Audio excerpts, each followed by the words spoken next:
Bismillahirrahmanirrahim. Today we are going to discuss a topic related to the grammatical analysis of discourse, and the topic for our discussion is theme, rhyme, and thematic progression. Theme, rhyme, and thematic progression. Right? Before we go further definitional considerations of the notions of theme and rhyme and thematic progression. Let's just have a few examples first of all, right? I hope Imran is there.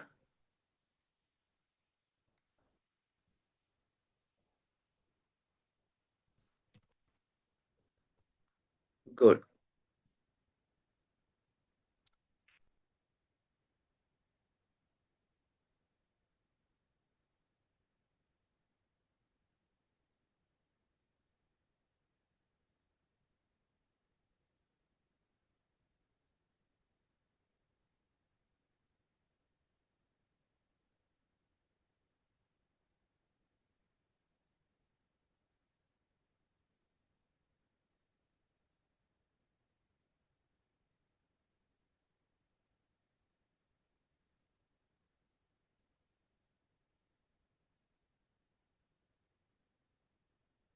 Is Mubashir there?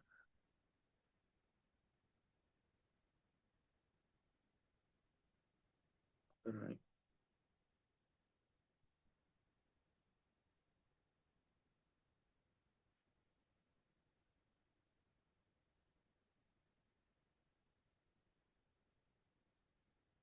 All right. Look at these three sentences rather. The first one, Imran is a student of BS8. Where is the subject of this class? Very good. Imran is the subject of this class. And where is the predicate? Is the student of BS8. Very good. This is the predicate of this class. Moving to the second one. Yesterday I told you to work hard. Where is the subject? I is the subject. Very good. I is the subject of this class. And told you yesterday to work hard is the right. Where is the subject of this class? The last one. I is the subject. Very good. Very good. And then we have got met Mubashir yesterday. Good. That is the predicate, right? We'll take into account this second clause later on. Look at the first example. Remember, this entire clause is about Imran. If you focus, this entire clause is about Imran. Similarly, I mean, whatever is said in this clause, that is said about Imran, right? Then we've got, remember, I here again, there is something said about I, and same is the case with the third example also, right? Now, remember, when it comes to theme, rhyme, in thematic progression, theme is the starting point of a class. Theme is the starting point of a class, but we'll later on change our stance that you see when it comes to subject, right? Imran is a subject here, as you people said earlier. Imran is the subject. I they are the subjects of these classes, right? Remember, we'll differentiate between a subject and a theme later on, because every subject is a theme, but not every theme is a subject. Keep in mind. Now, by theme we mean the starting point of a class. By theme we mean the starting point of a class, right? Number two, a theme gives us an idea what the class is all about.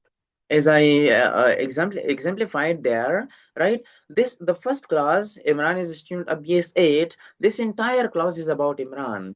Similarly, the same class is all about I, and same is the case with the third class. This one, I met Mubashir yesterday. This entire class is about I, right? And then there is something said about the theme of the class. So simply, theme is the starting point of a class, right? And one more thing we need to remember is that it is the shared information between a reader and a writer. I mean, a discourse producer and discourse consumer, right? Then we've got Rheme. Where later I'm going to you see discuss these notions in detail. Rheme is the remaining part of a class, right? As I exemplified here. The ones I have highlighted is green. They're the reams because ream is the remaining part of a class, and a ream gives us an idea of I mean, what is said about the theme of a class, right? So that is what we simply mean by a theme and a ream in a class. We are going to problematize this definition a bit later, but I hope the basic idea is clear that the starting point of a class is called a theme, and what is said about the theme becomes the reme of that class. Is this clear so far? All right. All right. Now remember, remember, a theme is something much broader than a simple subject. Keep in mind, right? Because as I said earlier, every subject is a theme, but not every theme is a subject. Keep in mind. How? In the first, look at this one. The first one, Imran is the student of BS8. This Imran is the subject of this class, as well as we can call it the theme of this class, right? But theme has got multiple types. Remember how this yesterday. Do you know about circumstances, participants, and processes? Michael Halliday, transitivity, you discussed that thing somewhere in your previous semesters? No? All right. Remember, there are three components of a class. How many? Three. Process, then participants, and then circumstance. Remember, a process is realized by the verb group. Halliday calls it a verb group, right? Verb group. Chomsky, on the other hand, calls it a verb phrase, which you are already familiar with. Look at this example, the first one. Where is a verb here? Here we have got is a verb, the first form of be, right? Now, this verb indicates a process. It is a relational process. Let me go for some an easy example. I told you to work hard. Look at the verb phrase here. The verb basically used. That is told. The verb phrase is told you to work hard. The verb here is told, right? Now remember, this verb indicates the process. For example, if I say somebody wrote a letter, somebody informed me, somebody played cricket, somebody kicked the ball, right? Somebody consulted the doctor. So all these verbs, remember, they indicate processes. Processes. Processes are of six types according to Michael Halliday's transitivity, but that is not our concern today. We'll discuss that topics somewhere in the future, inshallah, in the on-campus classes. But I hope it is clear so far that verbs are, sorry, processes are realized by verbs in classes. Is this clear? I met Mubashir yesterday. Acha, I met Mubashir yesterday. Where is the process here in this class? Very good. Met is the process here. In the second class, and asked him to inform you about the class. Where is the process here? Asked. Asked is the process here. Ask is the process, right? Now, is this clear so far? Process? It is indicated by a verb, as I said earlier. Now, participants are realized by, according to Michael Halliday, nominal groups. Chomsky uses the word. For your level, simply keep in mind noun phrases. Participants are realized by NPs, by noun phrases. Look at the first one. Where is the participant here in this class? Imran is a student of BS8. Rather, how many participants we have?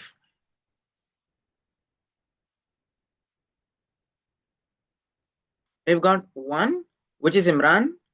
And we've got another one also, that is the student abuse ate. It is also a noun phrase, isn't it? Here we have got a PP, a prepositional phrase. We have got a determiner followed by a you see noun, a determiner in a noun. So here we've got the student abuse ate. We've got overall one noun phrase here. One noun phrase. It is another participant, right? Similarly, the second example, I is a participant, right? And you is another participant, right? And the third one, I is a participant and Mubashir is another participant. Mubashir, right? Him here is another participant. We have got an implicit one also here, that is I, and I asked him. That is we have got an implicit subject here. By the way, I hope it is making some sense to you. There are participants in classes, and participants are realized by NPs, by noun phrases. Is this clear? Right. Let me repeat, I'm not using the technical terminology used by Michael Halliday.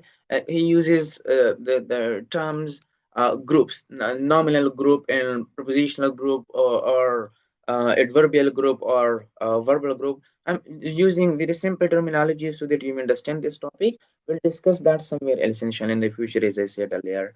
Now remember, circumstances are realized by PPs, prepositional groups, I mean, and also by adverbial phrases, prepositional phrases and adverbial phrases.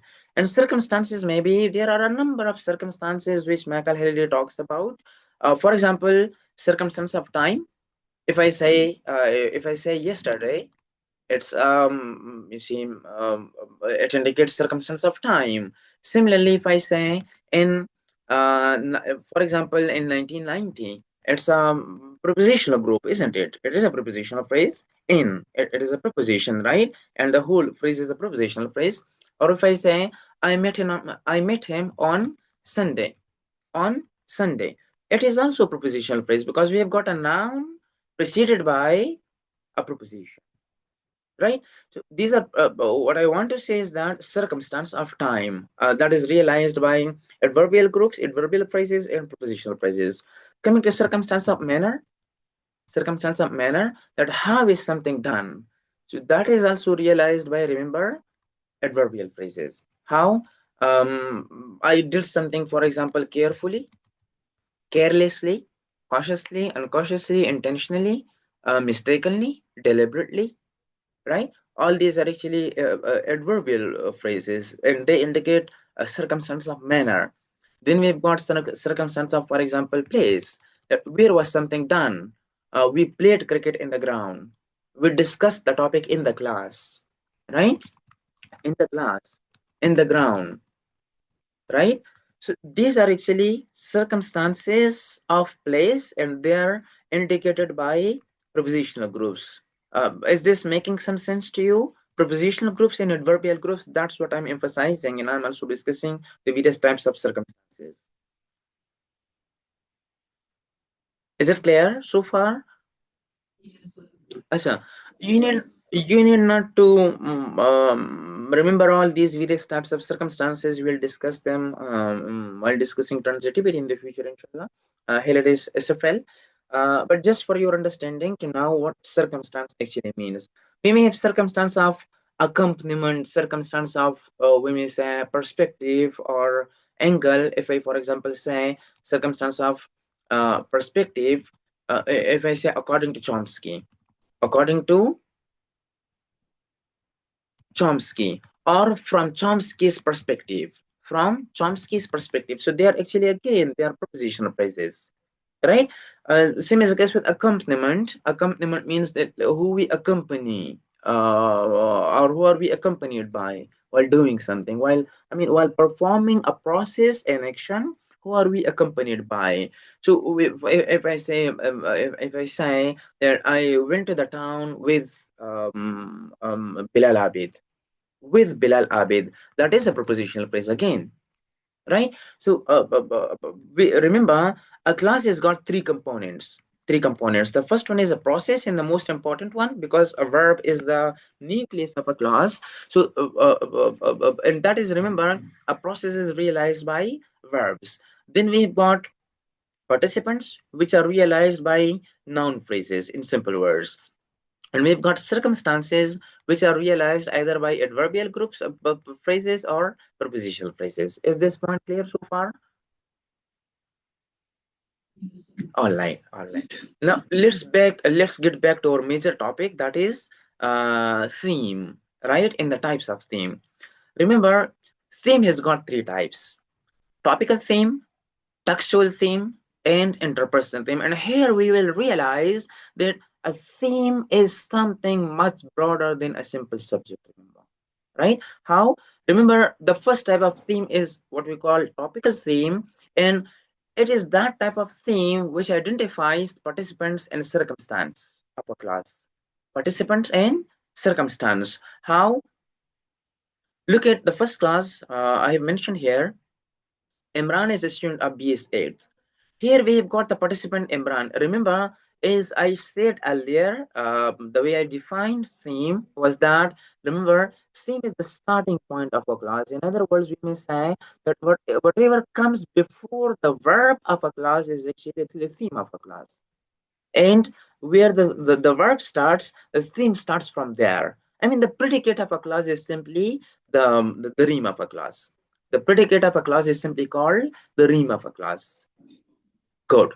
Now remember, whatever comes before the verb is called the theme. Now Imran, that's very pretty simple. Imran is the theme of this class, right?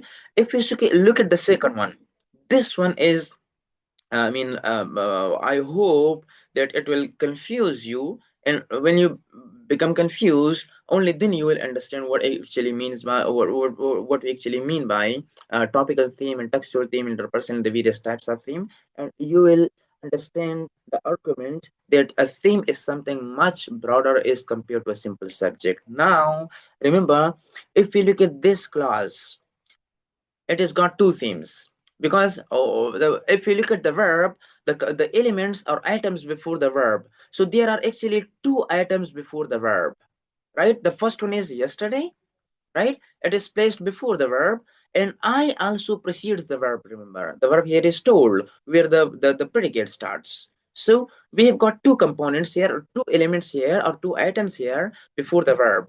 And as we defined theme earlier, remember, again, let me repeat, theme means the starting point of a class.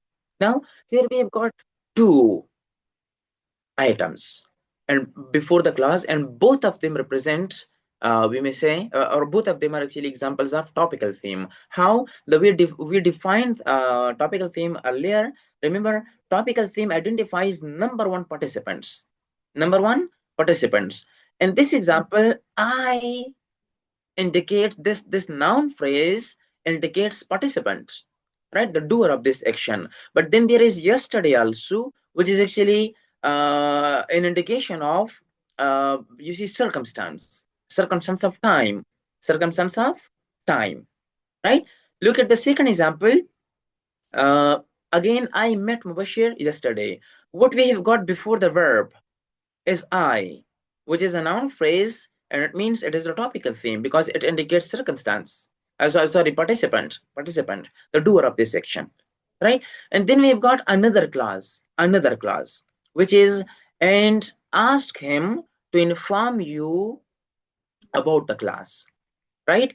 This implicit I, which we can see here, like I met Mubashir yesterday and asked him. Who asked him? Definitely I asked him, right?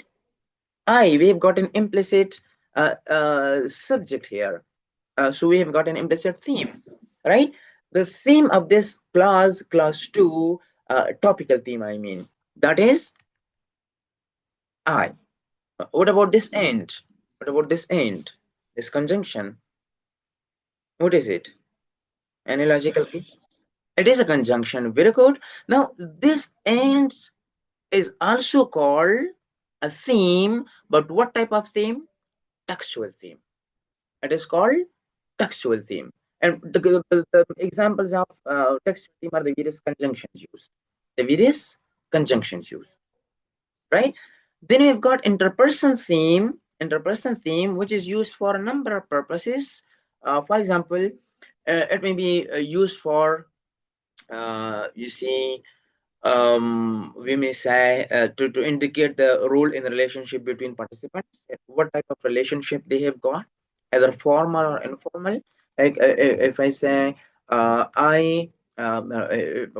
example, if I say you must work hard, right?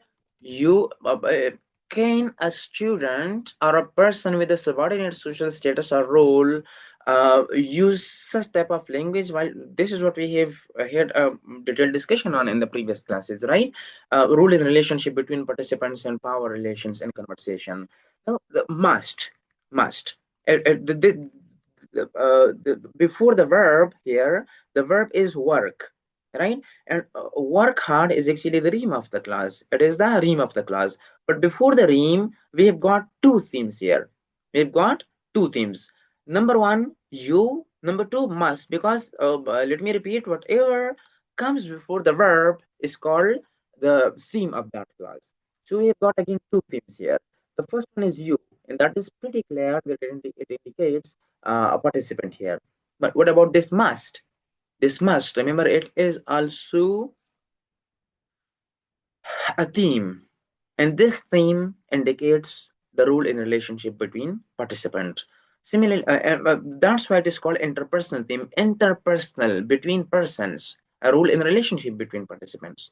Then we have got many other, functions of interpersonal theme. For example, they may express desirability, or we may say probability or possibility. Look at desirability. If I say, may you be successful, may you be successful.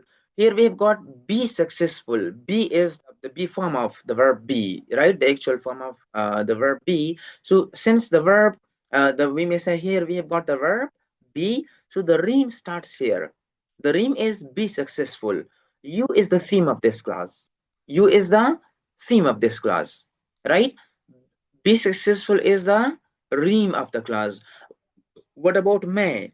Because the way we'll define, let me repeat, theme is whatever comes before the verb, right? And the starting point of a class, that is what you call a rhyme. So what about this may? This may is also a theme, remember, but it is neither a topical theme because it indicates neither participants nor circumstances.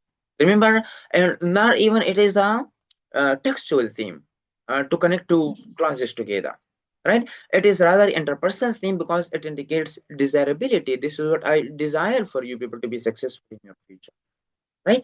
Another example, interpersonal theme may represent, we may say, probability or possibility. If I say, it may rain tomorrow. It may rain tomorrow. Now, it is a dummy subject. That's what we'll discuss in existential process intransitivity if we could give time. But may here shows probability, possibility, or I may be, for example, absent tomorrow. I may be absent tomorrow. That is a possibility, right? So remember, uh, keeping in view this entire discussion, there are three types of theme. How many? How many? Three. The first is called a topical theme. Topical theme, right? Let me repeat. A topical theme indicates participants and circumstances, right? And a topical theme is either a noun phrase, a noun phrase, or a topical theme is a prepositional phrase or an adverbial phrase indicating circumstances. But one thing we must remember is that, let me give you an example.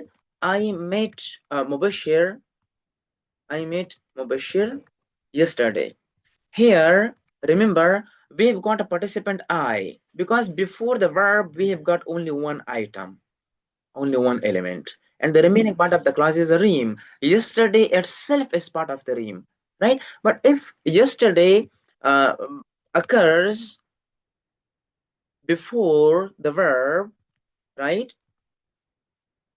then it will be considered as a theme here, a theme, right? A topical theme because it shows circumstance of time. And then I is also a theme, topical theme. So this point must be remembered. It must be remembered that prepositional and adverbial phrases are considered as topical themes only and only if they occur at the beginning of a clause, I mean before the verb. Like in the ground, let me add one more. Yesterday, in the ground, I met Mubashir. So we have got yesterday, number one, circumstance of time, number two, a prepositional group in the ground, that is circumstance of place, and then I is a participant. And all the three, they are, I mean, we have got three topical themes here. Three topical themes. Now, why are we discussing this topic? What is the purpose of discussing this topic? That's what I'll tell you a bit later. But remember, theme is the most important part of a class.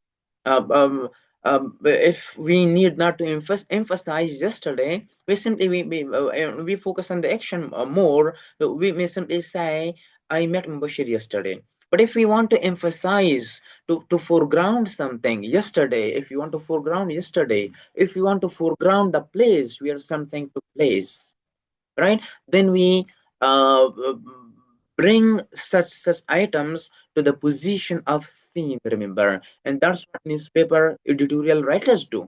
That's what all the discourse producers do, remember. But that's what we'll discuss a bit later. But I hope you have got some idea about the purpose of theme, that why and how is theme important, right?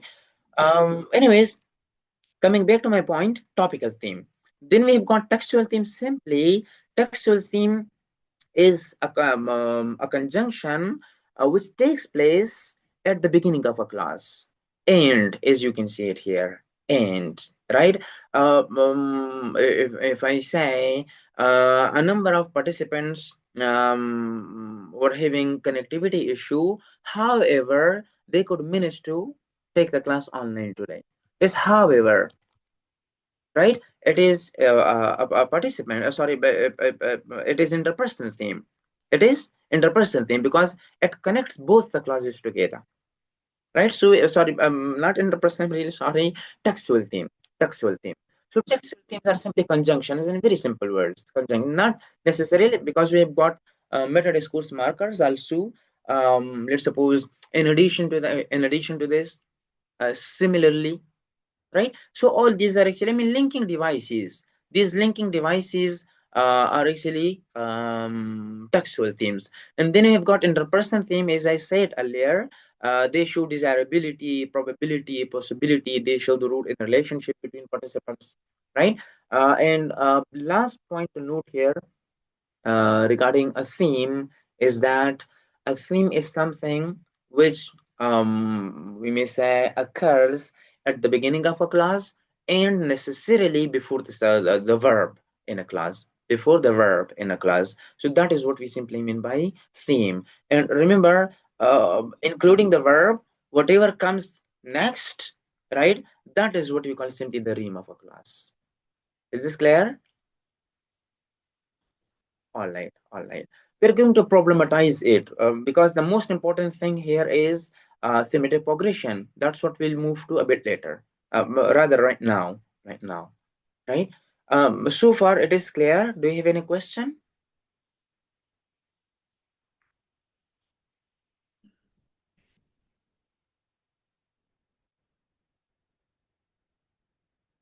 Predicate and rhyme, they are one in the same thing. They are one and the same thing. But subject and theme is not one and the same thing because every subject is, as I claimed earlier, every subject is a theme. Look at this, I, right? You, these are subjects and they are necessarily themes, but not every theme is a subject because yesterday is a theme, in the ground is a theme, but none of them is actually a subject, right? Similarly, however, or and, they are themes, textual themes, but they're not subjects. So every subject is a theme, but not every theme is a subject. Clear? Good. Any other question? Anything you would like to contribute? I know the theory is a bit new for you, but if there is something you want to contribute, go ahead, please.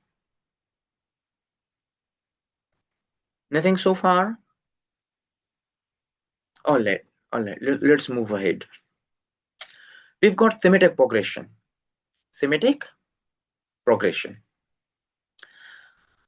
We are already familiar with the notions of coherence and cohesion and coherence. Coherence, particularly the logical, we may say, connectivity in a text created through the we may say abstract or logical link between ideas given in a particular text. That is what we mean by coherence simply. Now, remember, let me give you an example here. We'll move to the definition consideration of symmetric progression. After that, see, let me just write a long sentence rather here. Um, who else is around among you? Who else is present? A name, please. Wakas is around. Wakas. Wakas. Wakas is the student of B's English 8 Namal Bishar. Another example, let me quote Allama Muhammad Iqbal is known to be the dreamer of Pakistan. We've got two clauses. Let's suppose both of them are the topic sentences of paragraphs. Allama Iqbal is known to be the dreamer of Pakistan. Let's suppose this is the topic sentence of a paragraph. Now, the next clause, this is a clause, right? Now, the next clause, what can we possibly start it with? Good, we may start it with he. Now, this he, it's an anaphoric reference which you are familiar with. It refers back to Allama Muhammad Iqbal. What I want to say is that we have got theme 1 here. T1 means theme 1. Because, I mean, the theme of the first class, the theme of class 1 is simply called theme 1. And then we've got Rheme 1 here. This underlined part is Rheme 1. Here, if I say he was born on November 9, and whatever we want to write here. Now this he is theme 2 because it is the theme of the second class. It is a theme of class 2, so it is theme 2. The point I want to make here, my dears, is that our focus should be on that where does the theme for class 2 come from? Does it come from the theme of the previous class? I mean theme 2, where it comes from. Either it comes from theme 1 or it comes from Rheme 1. There is a possibility that it may come from the Rheme of the previous class also. Like the next class here, I mean, we may, instead of writing further about Iqbal, we may write something about Pakistan. Pakistan was a country which came into being in 1947. I hope it is making some sense to you, isn't it? Good. Let me repeat thematic progression. Let's try to understand this notion before we formally define it. Thematic progression, simply where does the theme for each class come from? Look at the first example I have typed here. Wakas is a student of BS English 8, Namal Pishar. Look at the next class. We may simply say look at theme 2. Here we have got theme 1, which is Wakas. Wakas is theme 1. Look at theme 2. Let's focus that where does theme 2 come from? It may come from theme 1 right here. I mean, if I start the next class with he's a very good person, or he is a very we may say talented student. So theme 1 will become theme 2 also, or a theme for class 2 will come from the theme of class 1. But we may start the next class from Namal. We may start it even from Peshawar. Peshawar is a very big city and has got a number of education institutes, but Namal is one of the best universities here. right? I mean, the basic point, my dears, is that, let me conclude it. We'll then move to the formal definition of thematic progression. You're not like right. Let me make it clear. In very simple words, we may say that by thematic progression we mean that when there is a text, a given text, right? So, and that text definitely has got a number of clauses. So if we focus on the themes of all the clauses, where do all those themes come from? I mean, how is the logical connectivity maintained in a text? How is the logical flow of ideas, the logical connectivity maintained in a text? That is what we may explore through thematic progression. You said that you are not getting that. Let me just formally define it, then I'll come to you. If still there is any confusion, we'll discuss it further. If you allow me, may I go ahead with the definition? All right. See, let's read it. Thematic progression refers to the way the information goes on through the combination and exchanges of themes and rhymes in a text, right? As I said earlier, if there is a long text, for example, about Allama Muhammad Iqbal, so how is the author of that text, the discourse producer, maintain the logical connectivity between the ideas in that text, right? Like the themes, either majority of them, for example, themes for class 2, class 3, class 4, 5, class 8, let's suppose, they might have come from theme 1. I mean, theme 1 may be taken as a theme for the remaining classes. Or for a class, the theme may come from, we may say, the Rheme of a class. From the, so this is what we mean by, you see, the way the information goes on through the combination and exchanges of themes and rhymes in a text. Is it making some sense now?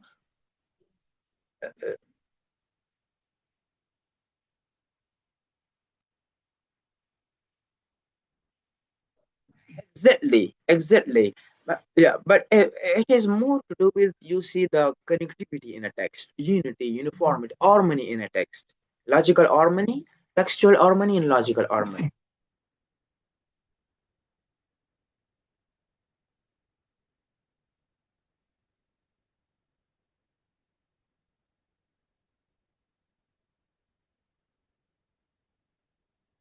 All right.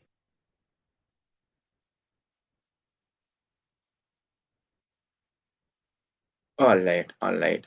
The importance or significance of theme and Rheme, that's what I'm going to discuss right now. I'll briefly discuss the importance of thematic progression also, but we'll further discuss it after discussing thematic progression in detail. I'm giving you to give a little clue. Anyways, look at theme. If there is a text, right, for analysis given to us. For example, a newspaper editorial, something happened in Islamabad yesterday, unfortunately, an incident took place there, right? Or if there, if you look at the political scenario of Pakistan currently, we all are aware of what is going on there, right? The various political issues we have got currently. Now, if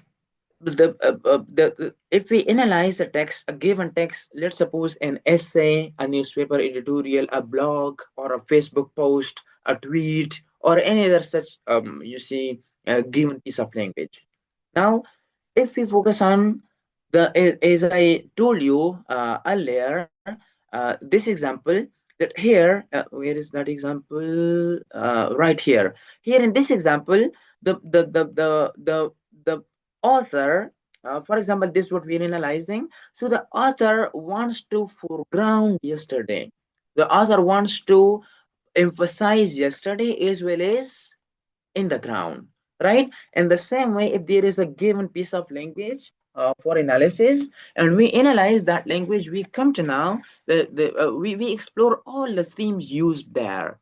We'll come to know what the author actually wants to emphasize, what the author actually wants to foreground, to, I mean, to, in order to convey certain idea, in order to inculcate certain ideology in the mind of the reader. Like nowadays, we have got this current political scenario going on, issues in Pakistan. So, an author If an author supports, for example, one of the political parties, any of them, let's suppose a political party emphasizes, sorry, supports ANP. Just for the sake of example, let's please be apolitical, as I've told you for hundreds of times in the previous lectures.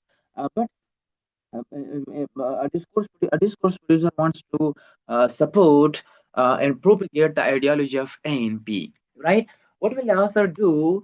The author will try to foreground, you see, such words through which he may support, you see, his own political party, or he may propagate his or her political affiliations. How will the person do that?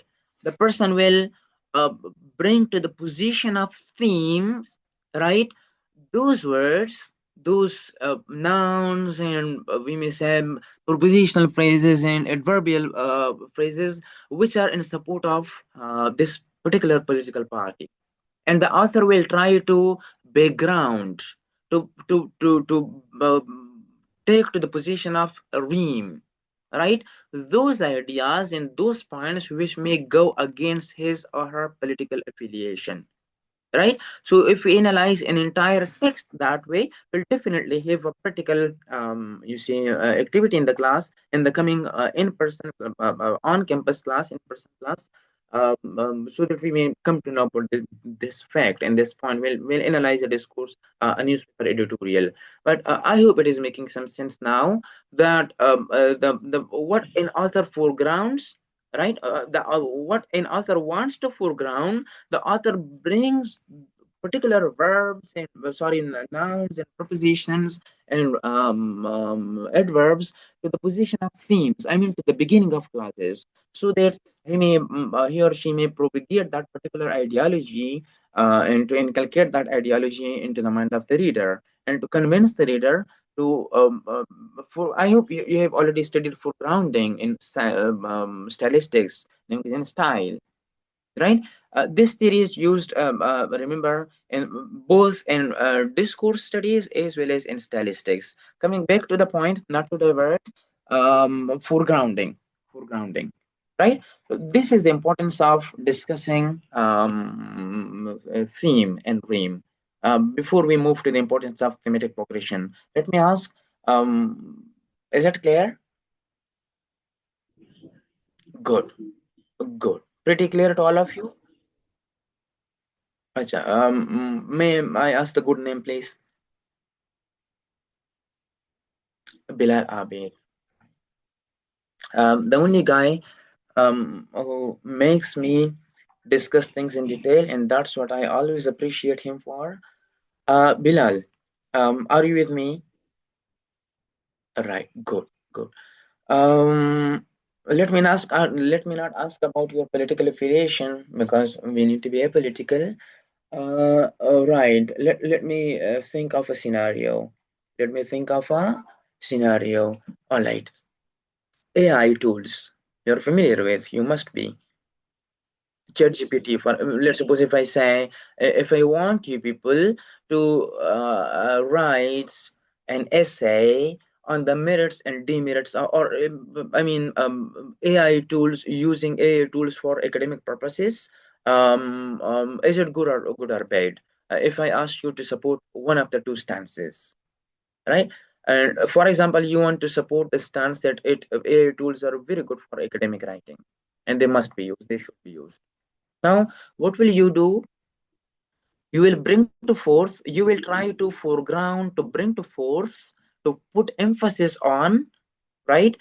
Those points which go in favor of your argument. The argument that AI, using AI tools are good for academic purposes, academic writing, right? So what will you do? Remember, you will try to bring such points to the position of theme, I mean to the beginning of classes, so that you may you may place importance and emphasis on those points which prove that the use of AI tools is beneficial for academic writing, right? And other things. Ji.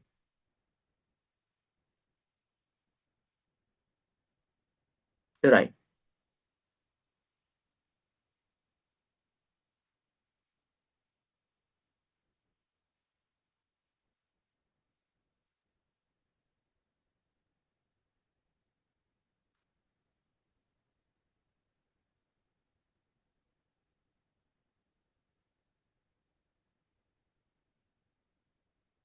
Mm-hmm.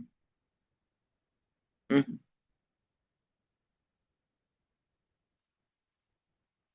Mm-hmm.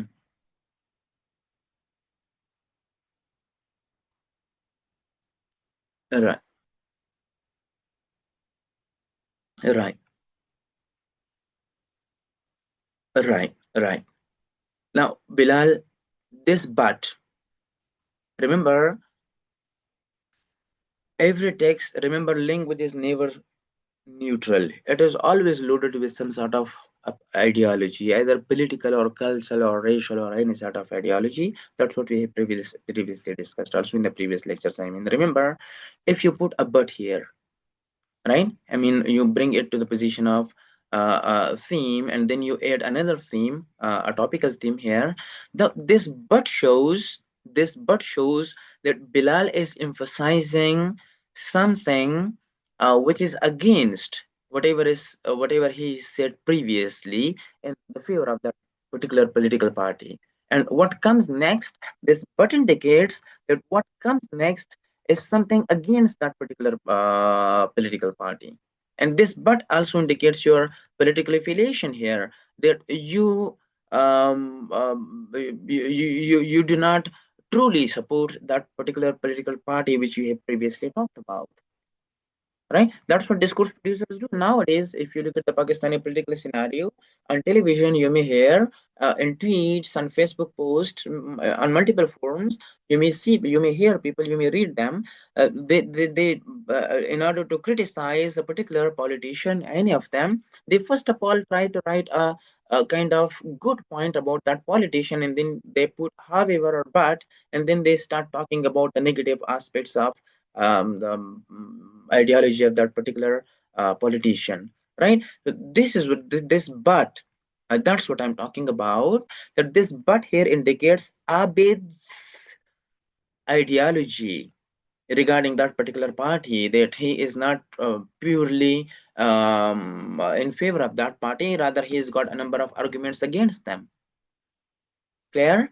And this is just we may say textual theme here. Topical themes are much more important because they carry the basic crux, the basic content of meaning. Abid, is it clear now? All right. Does anyone have another question? Right, right. Let's move ahead to thematic progression now. Remember, thematic progression, there are basically three patterns of thematic progression. How many? How many? Three patterns are there, right? Again, before moving towards the definitional considerations, let's try to understand these three patterns of thematic progression, right? Later on, just for the sake of formality, we'll define them. Uh, Simply, let me tell you, we've got theme one, and it is got Rheme one. Theme one and Rheme one. I mean, if it is a class, consider it the generic structure for a class. It has got a theme and it has got a Rheme. Now, this theme two,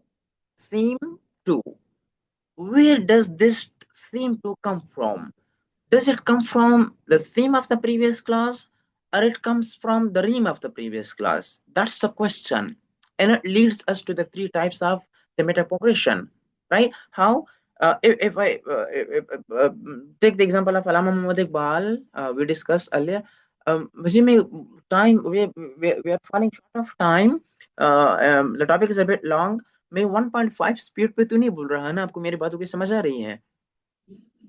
I know I'm aware of my pace, that I'm speed मेरी थोड़ी सी ज़्यादा है, तेज़ है, because of the shortage of time. आज unfortunately हमारा online lecture हो गया और टॉपिक इम्पोर्टेंट भी है, और थोड़े से बच्चों के ऑनलाइन क्लास हैं, तो मुझे आई can not read your faces sitting here. तो मुझे पता समझ नहीं आ रही कि आप लोगों को समझ आ रही है कि नहीं। That's why it is taking us little more. तो मैं स्पीड इसलिए मैंने बढ़ा दिया है अपनी बातों का। आई होप कि आपको समझ आ रही है। Good to know, good to no.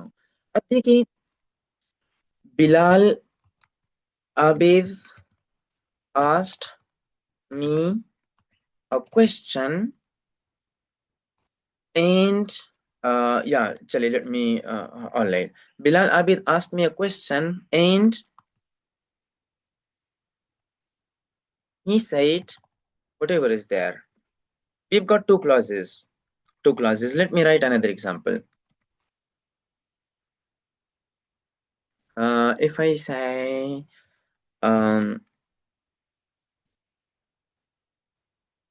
mm, if I write here um,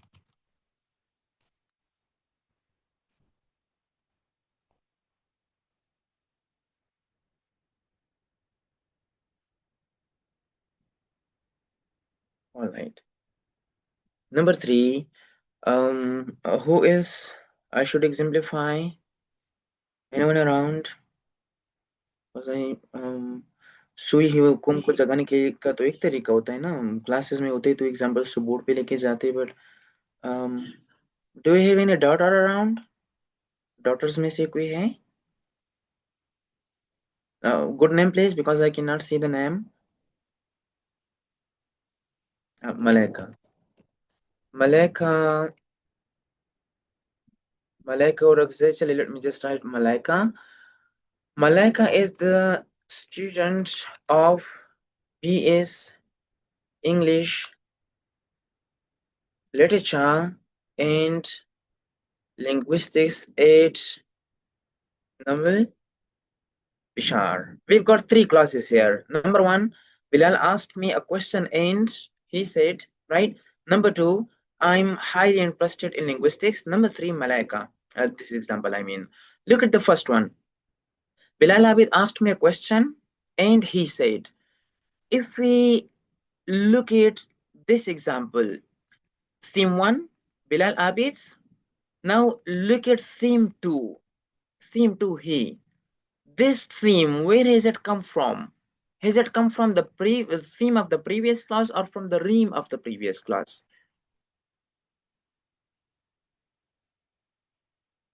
Hmm?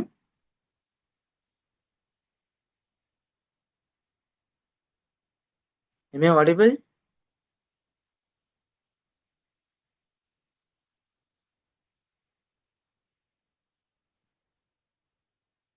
Let me just reconnect it. I think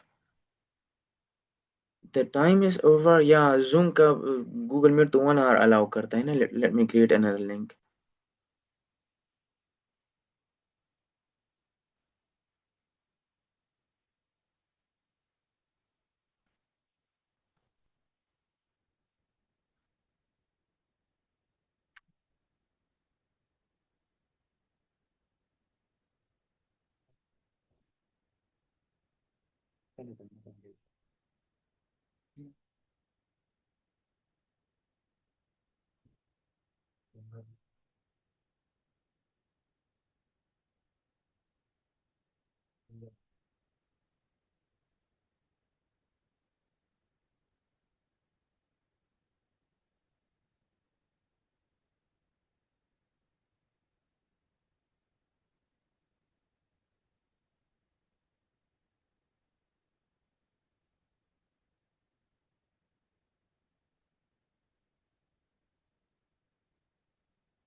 استمرر slow شوية يا استمرر slow شوية. لا لينك expire شو بالجو.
جنید، مبشر، خلا بیٹی، کفیل، ذوالقرنین بھائی، ملائکہ بچے بیٹی، ساروں کو بچے سمجھ آ رہی ہے نا؟ اچھا، ٹاپک زیادہ مشکل تو نہیں ہے؟ آن لائن میں یار وہ مزہ نہیں آتا نا، نہ پڑھنے کا نہ پڑھانے کا، بٹ مجبوری ہو جاتی ہے تو.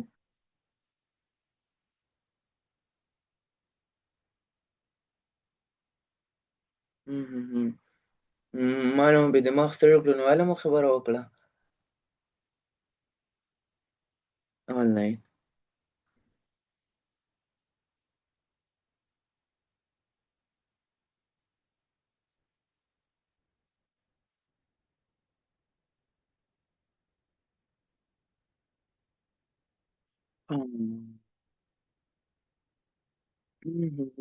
صحیح، ساروں کا ہی سین ہے. اچھا، تو جلدی جلدی کور کر لے پھر بس. Let's do it within 8 to 10 minutes maximum, right? جی، نماز بھی پڑھنی ہے، ہاں ٹھیک ہے، خدا کے خوف سے یا کلاس کی وجہ سے آج. Anyways, jokes apart, let's continue, right? اچھا، آپ کب سے آف لائن تھے؟ آخری لفظ جب آپ نے سنا آپ کب سے میرے ساتھ نہیں تھے؟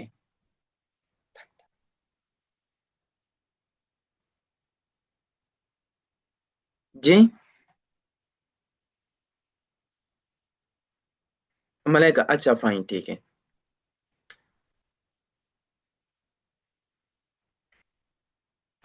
On line.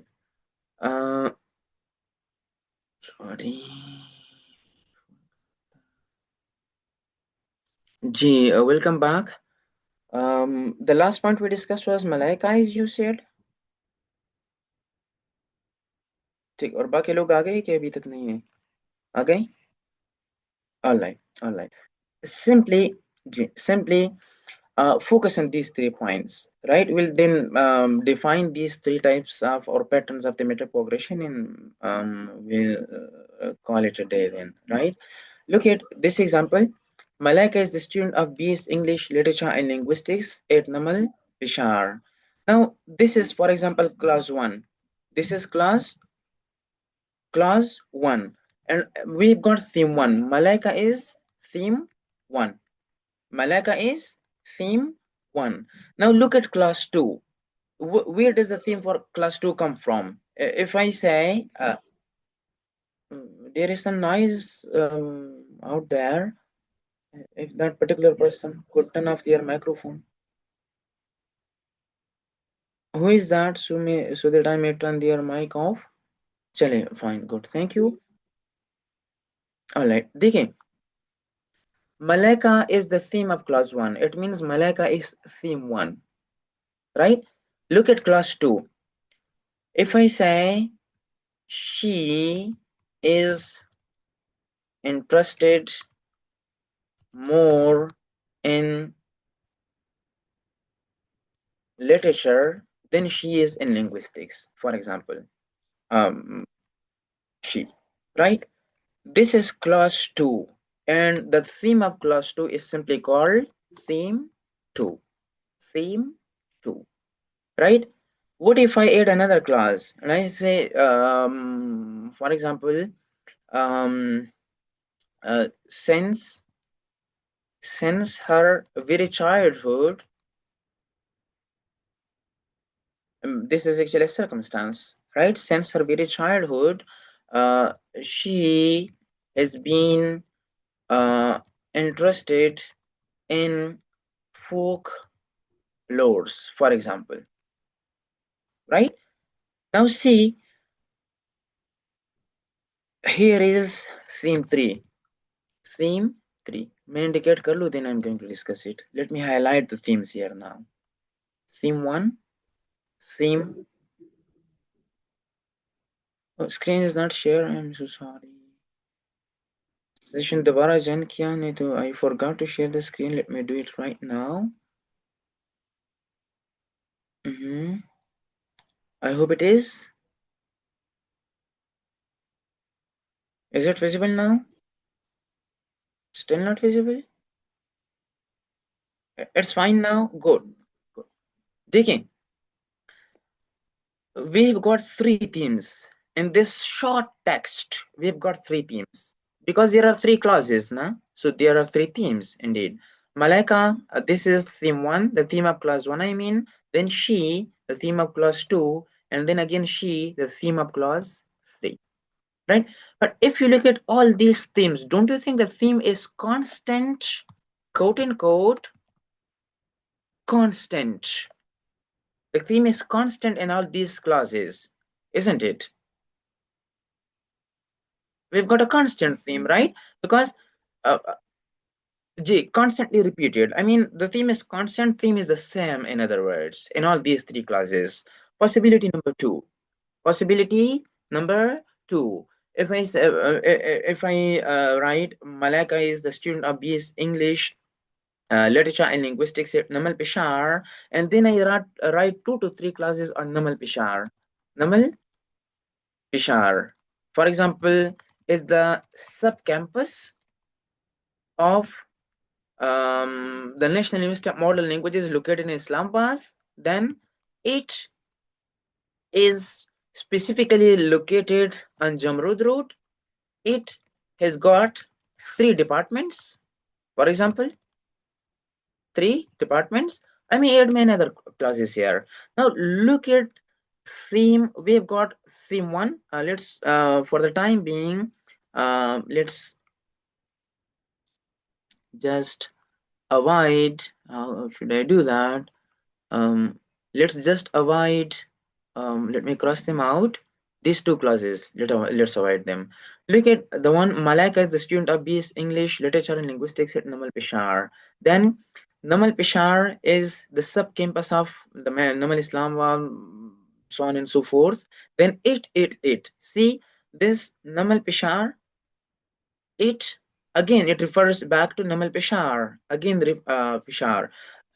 What I mean to say is that we've got theme 1, then theme 2, theme 3, theme 4. But theme 2, theme 3, theme 4, where they come from? They do not come from the theme of the previous class, rather they come from the Rheme of the previous class, from the Rheme of the previous class, right? समझ आ रही है इस बात की? अच्छा, good. Please.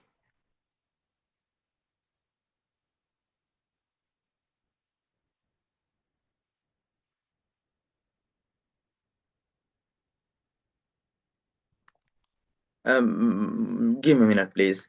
I study at Namal Bishar. It is the sub campus of Namal Islamabad, uh, which is located in the capital territory. So sorry for the typos. Acha, tell me now the point.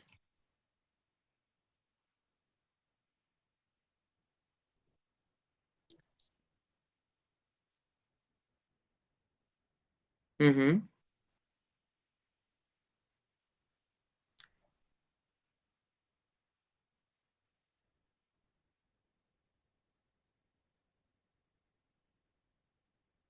For that purpose, since I sensed your confusion, so I wrote it in a much clearer way. See, I study at Namal Pishar, right? We've got the theme I, then Rheme is study at Namal Pishar. This Rheme or part of the Rheme, it becomes the theme of class 2. It becomes because this it refers back to Namal Pishar, right? Now, what I want to say is that the Rheme or a part of the Rheme becomes the theme of the next class. Focus on this. We'll repeat the same structure. How? It is located, it is the sub-campus of Namal Islamabad. Now, Namal Islamabad, which it refers to Namal Islamabad here, which here refers to Namal Islamabad, which is located in the capital territory. What we have got, let me pick a structure here, rather, sorry, a pen to draw a structure. Remember, let me try to find an empty space. Focus on this point. We've got a theme. You can't see it. How? Actually, let me pick let me open the paint software rather so it becomes much easier for us. This one, good. Right, we are going to clarify that, don't worry.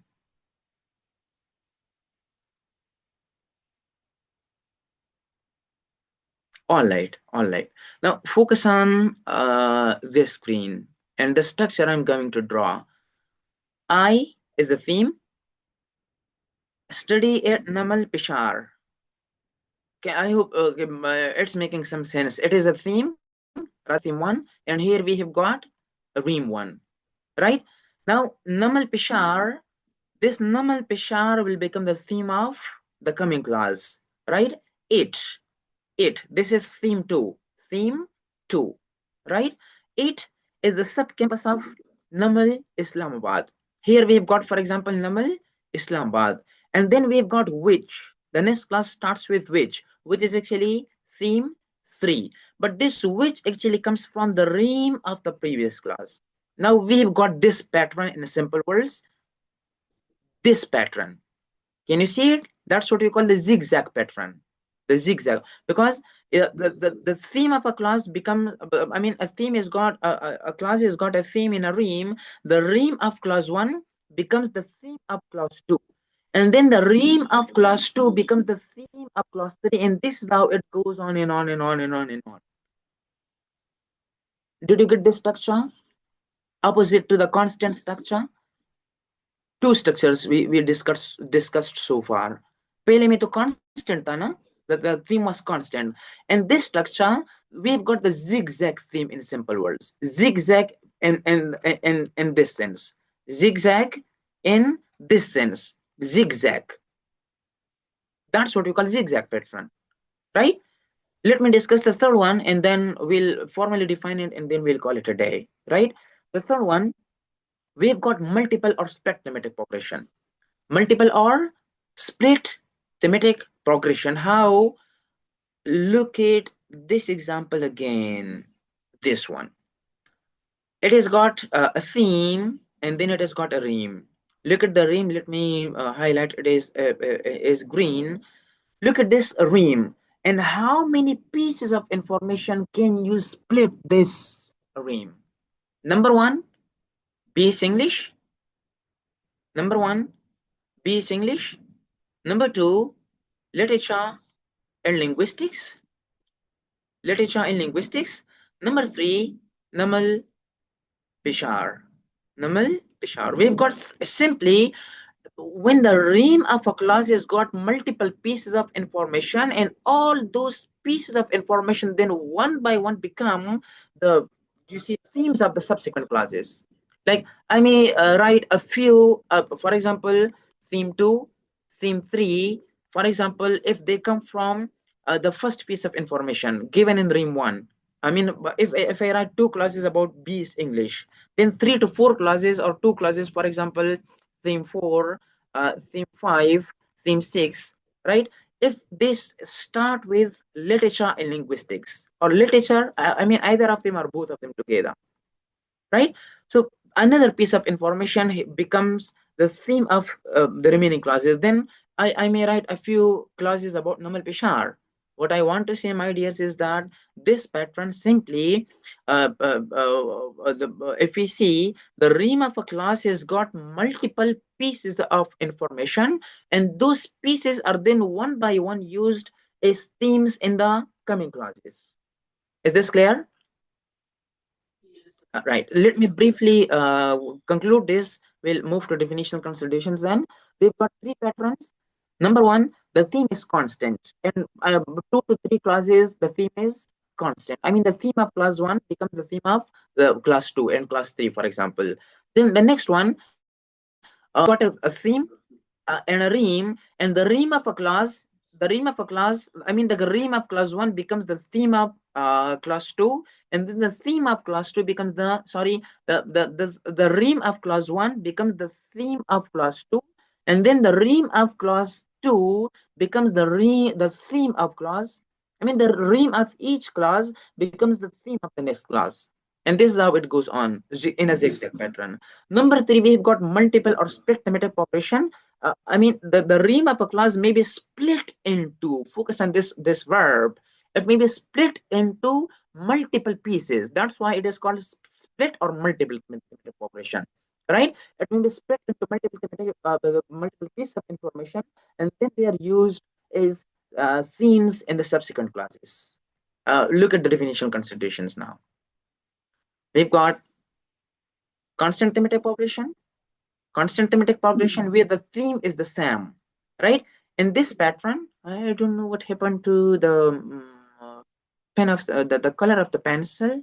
It's not drawing something here. I don't know why. Let me pick this line rather. All right. See,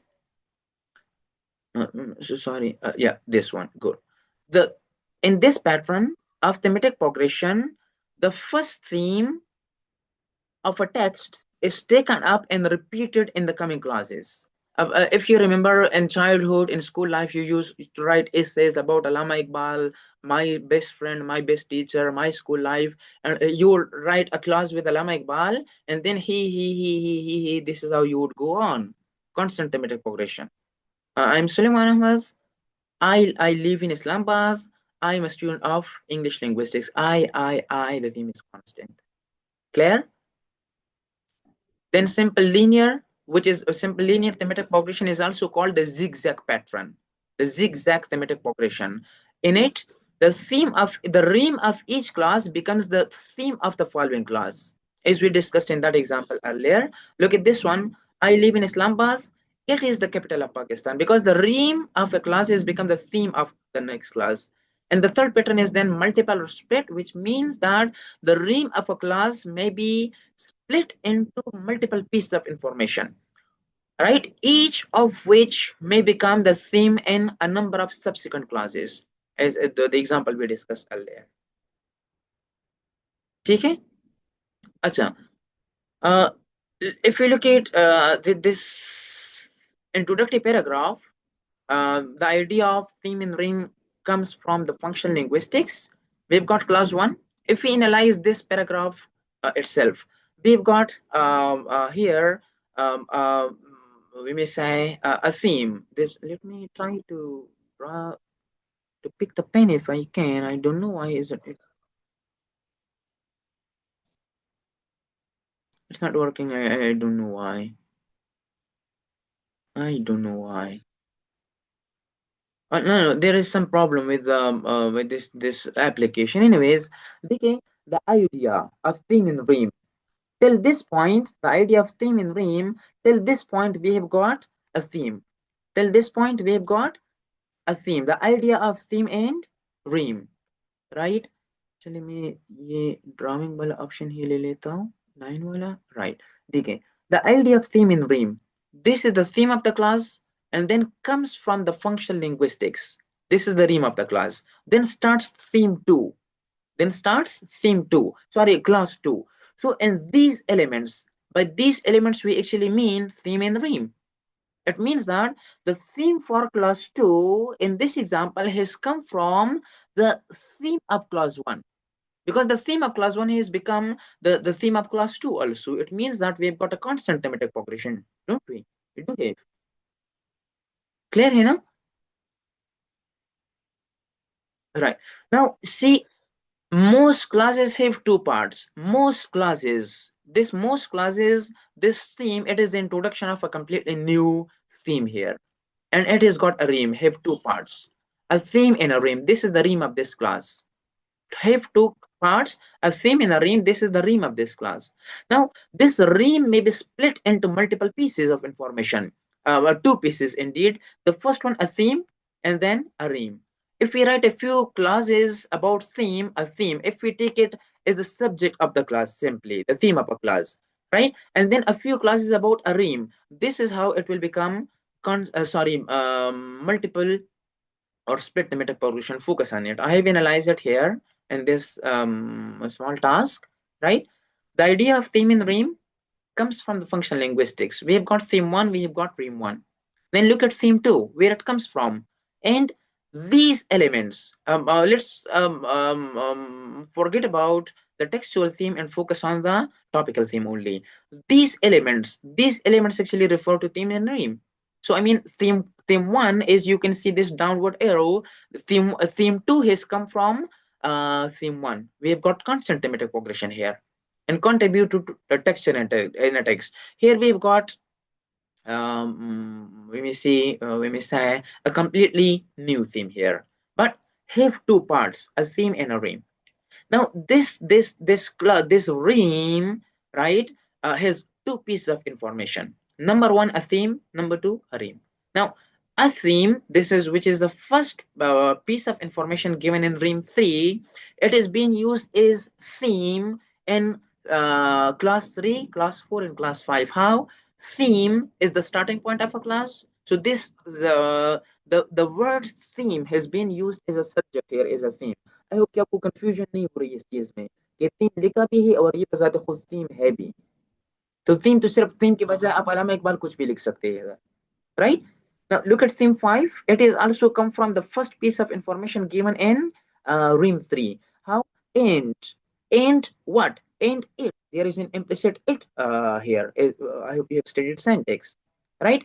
And it gives us an idea what the clause is about. So this it again, it refers back to, it's an anaphoric reference, and it refers back to this we may say the first piece of information given in Rheme 3.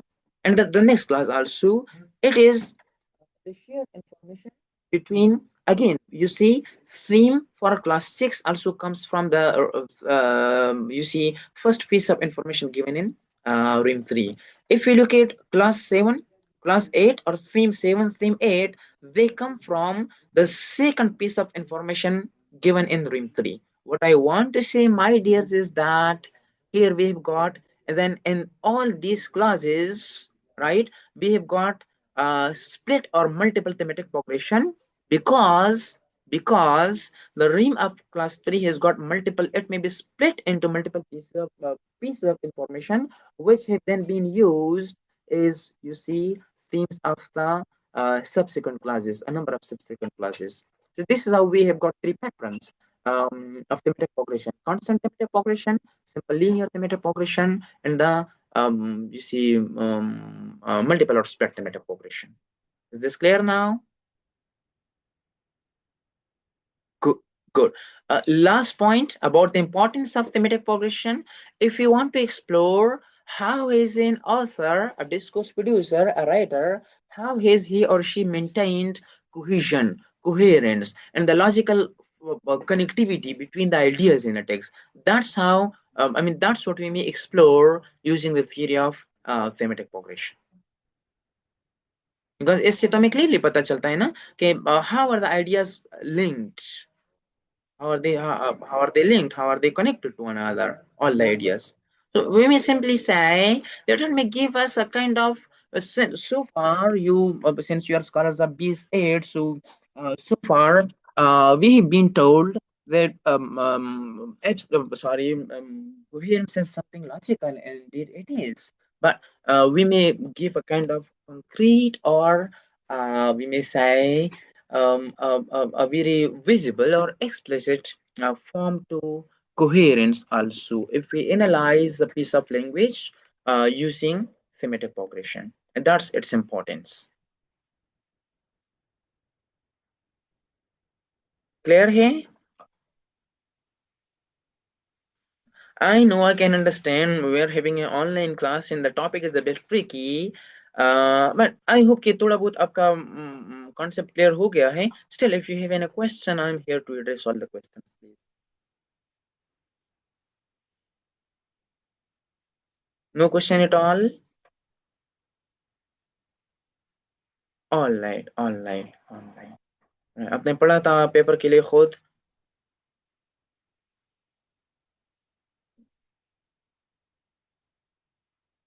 Good to know. चले, Abhi, I'm here. If you have any question, you may ask, please. A quick question?